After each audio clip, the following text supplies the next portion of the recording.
Halos 200,000 medical personnel ang kulang ngayon sa mga ospital, klinik at iba pang pasilidad sa buong Pilipinas. Sa kabila niyan, pinilahan ng mga kapatid nating nurse ang recruitment ng ilang US-based hospitals sa pag-asang makapagtrabaho abroad. Live mula sa Quezon City, nasa frontline ng balitang yan si Ian Suyu. Ian, dagsa na ba ang mga aplikante?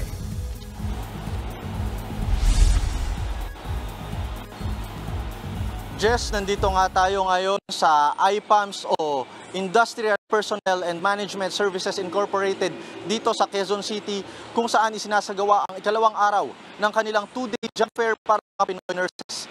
At maaga pa nga lang, mahaba ang pila dahil sa dami ng mga aplikante na gustong subukan ang kanilang swerte at makalipad abroad. Nasa 300 registered nurses kasi ang target may padala sa Amerika. Ang Texas-based hospital na Henry Health naghahanap umano ng kalidad ng mga nurse mula sa Pilipinas. May kakulangan daw kasi sa health workers nila.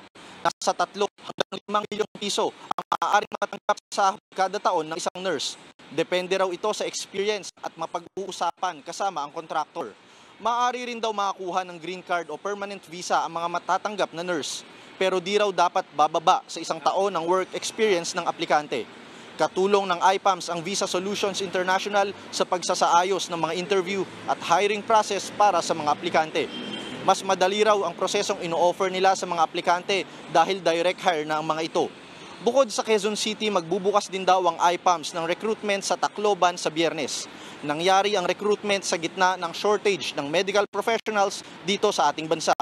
Ayon sa Department of Health, halos 200,000 medical workers ang kailangan ngayon sa bansa. Marami rin sa kanila ang nangingibang bayan dahil nga sa mas malaking sahod at benepisyo.